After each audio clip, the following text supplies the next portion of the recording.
La sesión de hoy consiste en reflexionar sobre crisis educacional. Decíamos en los dos temas anteriores que la educación es un proceso, no es un fin, y que trata de enculturar a la gente dentro de una situación social.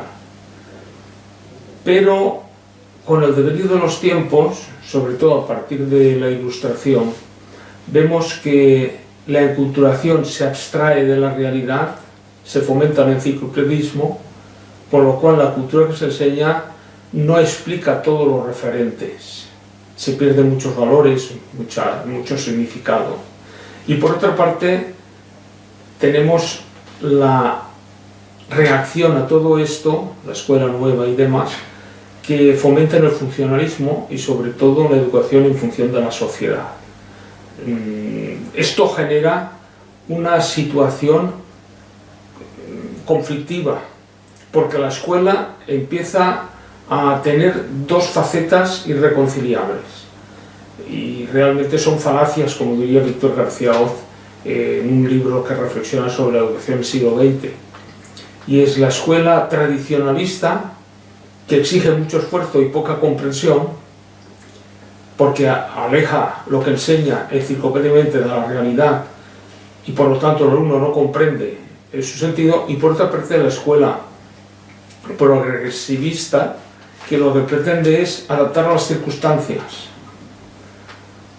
Esto genera una serie de aporías porque no reconcilian al sujeto dentro de la cultura y a los sujetos entre sí desde una perspectiva social, que yo he notado que, sacándolas de un libro, de una revista de la Universidad de Navarra, titulado el artículo "La educación en la encrucijada", es la revista Nuestro Tiempo del 2007. Pensemos, por ejemplo, por una parte se favorece el activismo, pero no se considera suficientemente la madurez a conseguir con los alumnos. Al mismo tiempo se evita el esfuerzo en el alumno para conseguir la verdad, y por otra parte se fomenta mucho el placer. Lo que una vez un inspector visitando una escuela, viendo los ejercicios que hacían los alumnos, comentó al profesor que le enseñaba lo bien que estaba la situación. Dice: no, yo no sé si aprenderá mucha matemática, pero lo que es divertirse, pues eso. Por otra parte, la vitalidad se pierde en favor del control. La eficacia en vez de la fecundidad. La fecundidad está relacionada con los fines, la eficacia con el éxito a corto plazo. En vez de formar, que vimos en el tema primero sobre la formación, en vez de ideología, se fomenta precisamente el adoctrinamiento y amoldar a la gente a ciertas ideologías. En vez de fomentar la creatividad de los alumnos, no digo la creación, la creatividad, se fomenta un pragmatismo, funcionalismo, que no importa saber, sino superar ciertos obstáculos relacionados con el control que hemos dicho anteriormente. Y en vez de fomentar un aprendizaje culto, virtuoso, se está adiestrando a la gente. ¿Cuál es la causa de esto? La causa de esto es la pérdida de autoridad de educación, que ya con la escuela nueva en las primeras Approach Home en 1889 y luego se extendió muchísimo, se sustituye la pedagogía que plantea el fin de la educación como prioritario y la autoridad como coadyuvante por la psicología, que fundamenta precisamente el medio, los intereses, etc. Y de ahí vendrán ciertas prácticas que provocan la crisis. Claro, la crisis, si no se resuelve, genera un conflicto. Y entonces tenemos el conflicto que, primero que todo, se nota con las cabezas que deberían ser pensantes. Y así tenemos la rebelión de los estudiantes, primero en Berkeley, después en París, Berkeley 1964, París 65, y se extendió sobre todo en 1968. Hay un libro editado por Rial, Kai Hermann, Los estudiantes en rebeldía, que lo explica muy detalladamente y breve también. Entonces, esto era la punta del iceberg. Debajo estaba precisamente esta sustitución del principio de autoridad, que es consustancial con lo que es educación, según vimos en el tema segundo, que la autoridad que tiene la generación que enseña es la que hace posible que el alumno aprenda y aprenda bien. En este sentido podemos distinguir dos crisis: la crisis de la escuela y la crisis en la escuela. La crisis de la escuela es aquella que pretende suprimir la escuela, no al estilo del homeschooling, de la escolarización en casa, que entonces continuaría la escuela funcionando global y completamente según como es la familia, sino la desescolarización total, como es las propuestas en los libros de Illich o Reimer, La escuela ha muerto, etc., ¿no? Entonces, en vez de lo que sea el proceso de enseñanza-aprendizaje, dejaría cada uno individualmente buscar lo que funcionalmente quiere aprender, y a juicio de esto, yo hago un juicio valorativo de esto y digo claramente que aquel que no tiene cultura, que no tiene criterio, pues se quedaría cada vez peor. Mientras que si hay homeschooling o hay escuela, el alumno está formado porque la generación mayor les da criterios, da valores, da pautas, que esto es lo que implica la educación. Y la otra es la crisis en la escuela. Esta es la última tendencia. Visto que lo anterior es imposible, surge el planteamiento derivado del marxismo principalmente, pero también de ciertos planteamientos contraculturales, en donde precisamente se pretende destruir la cultura actual mediante un reconstruccionismo, cambiando primero mediante una revolución semántica. Recordemos lo que hizo Hitler y que está explicado en el libro LTI, la lengua del tercer imperio, y por otra parte las imágenes de televisión que cambian la realidad y luego se recoge lo sembrado, es decir, se legisla lo sembrado, porque ya es opinión mayoritaria, como está pasando en Suiza actualmente, por ejemplo, ¿no? Brzezinska, en 1988, en el libro La pedagogía de la nueva izquierda, ya señaló lo que venía, y efectivamente ha sucedido. Esta segunda crisis en la escuela, el reconstruccionismo, y así tenemos, por ejemplo, la ley LOMLOE y los decretos que la desarrollan, en donde hay contabilizaciones ya de diferentes planteamientos que precisamente señalan el camino determinista, condicionante, incluso podríamos decir, interpreto, manipulador de la realidad cultural. Hay un antecedente que surge en detrimento de un planteamiento humanístico, que no quiero decir tradicionalista, sino el humanístico pretende formar a los sujetos en su realidad integral, es decir, condena el planteamiento humanístico en función del funcionalismo. Este es el libro de Philip Coombs, editado en 1971 por Península, La crisis mundial de la educación. Pero él lo enfoca solamente como masificación, falta de recursos, cuantitativa, sueldos para los profesores. Yo no digo que no se les daba pagar suficientemente a los profesores, digo por el enfoque cuantitativista. Esto es lo que sembró la crisis actual, en tanto que es un antihumanismo. Precisamente este planteamiento trae como consecuencia lo que digamos es una especie de asesinato espiritual, porque si al alumno no se le forma para el juego se eduquen las virtudes, su dimensión espiritual, que es algo más allá de los valores, implica apertura, alteridad, servicio, etcétera, etcétera, no está en él, no se le ha sembrado esa semilla. Entonces, el sujeto está sufriendo una educación excluyente, sectaria, en donde se imbuye el orden de unos cuantos sobre la gran mayoría y se fomenta un monopolio cultural que precisamente es derivado del dogmatismo que hemos mencionado. Por lo tanto, la crisis escolar viene como consecuencia de confundir el estar en la escuela con el de educarse. No solo por estar en la escuela e interaccionar con los demás uno se educa.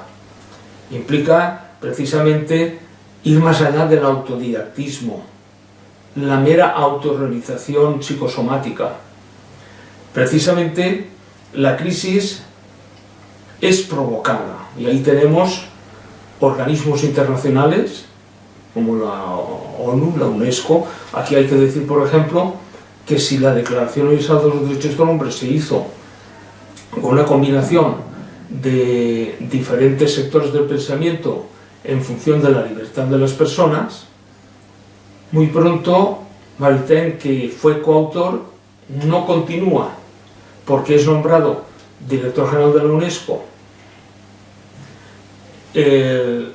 Una postura más liberalista, y entonces es cuando se genera desde ahí, ya en 1949, todo un movimiento funcionalista en vez de humanista, que sería el propio de Maritain. Como consecuencia de esto, tenemos ya actualmente presiones indirectas. En 1979, en un congreso de educación comparada, ya mencioné que la reforma educativa de 1969-1970 que se implantó en España era debida a las presiones de los organismos internacionales como la UNESCO, y luego hemos visto que hay otros planteamientos similares. Actualmente la gran mayoría de los países que configuran la ONU se ha puesto en contra de la extensión de cierta ideología, la que hemos mencionado, precisamente porque no estaba en sus planteamientos y, por otra parte, influye negativamente sobre la cultura de los pueblos.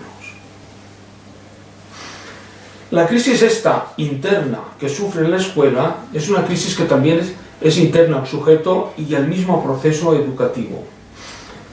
Esto, en última instancia, lo que hace es fomentar un individualismo que genera un darwinismo social, la ley del más fuerte, el homo homini lupus, que en última instancia lo que hace es quebrar el yo, desintegra a los sujetos y por lo tanto uno se aliena, se desintegra, no tiene criterio y es manejado como...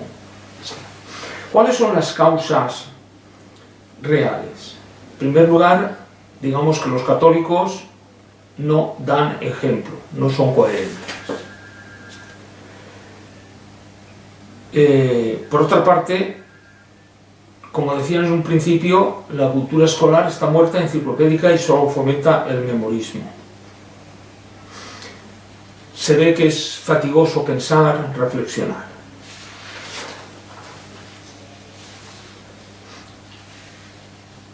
Otra causa la tenemos precisamente en que no hay vida intelectual. Pensemos las noticias que hay sobre copias de tesis doctorales, incluso literales, no me refiero solamente a párrafos, o la mera justaposición de documentos para hacer una tesis doctoral. Si no hay vida intelectual es porque no hay vocación, y si no hay vocación se traduce en una convivencia fofa, y esto genera una serie de malos usos en cuanto a la enseñanza y en cuanto a la verdad de las cosas, se oculta la verdad. Por otra parte, tenemos como factores también la incomprensión del lenguaje. El idioma está perdiendo el sentido profundo que tiene. Al contrario que en Francia, por ejemplo, ahora, hace unos días, se ha planteado la recuperación del dictado y al mismo tiempo profundizar en el lenguaje de las matemáticas y en el lenguaje del idioma francés, para hacer que los alumnos comprendan más y sepan no solamente expresarse, sino comunicarse, saber leer y saber analizar textos. Precisamente el idioma es una síntesis de la cultura, en donde está integrada la religión, la moral, las costumbres. Entonces, precisamente, si se tergiversa el idioma, como consecuencia de ello, tenemos que se cambia la identidad cultural de los sujetos y entonces el sujeto queda invertebrado. Otro factor de la crisis es que no hay política. En vez de reflexionar sobre el sentido de la política, que es la prepolítica, se hacen actos políticos dentro de la universidad. ¿Cuáles son los criterios que utilizan para hacer esta falsa solución política? Hay una crítica negativa con burlas y demás contra principalmente la religión católica. Segundo, sin verdad de las cosas en la enseñanza no hay finalidad y por lo tanto no hay significación. Y si no hay significación, el alumno no entiende lo que aprende. Y tercero, se prefiere seguir la corriente. Se quiere ser políticamente correcto y así no tener problemas. Y uno que no tiene problemas entontece. Las soluciones, por lo tanto, consisten en incorporar el criterio pedagógico, el principio de autoridad, el principio de responsabilidad, el principio de esfuerzo. Si persona y libertad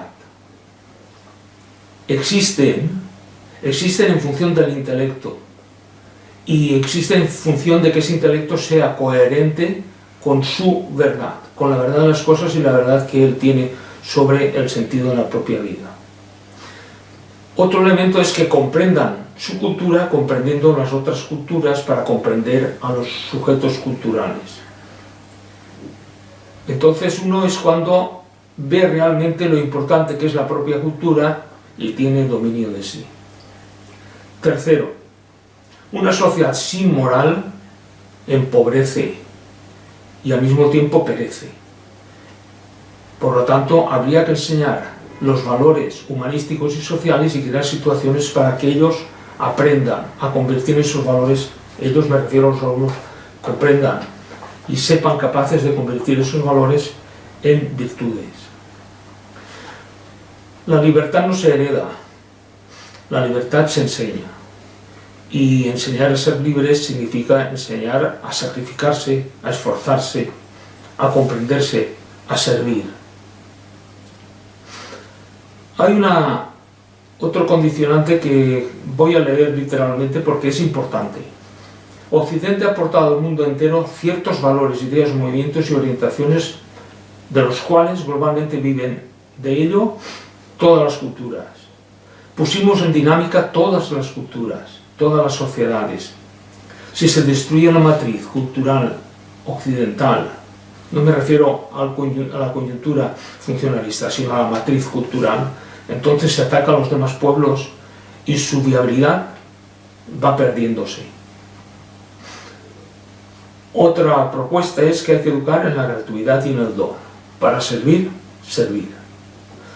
Y por último, subrayo la importancia de la asignatura de religión, que es un credo, pero también es aprender a vivir virtudes para convivir consigo mismo y con los diferentes alumnos y luego con los padres y con la sociedad.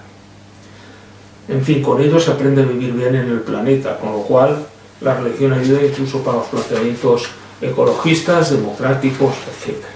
Muchas gracias.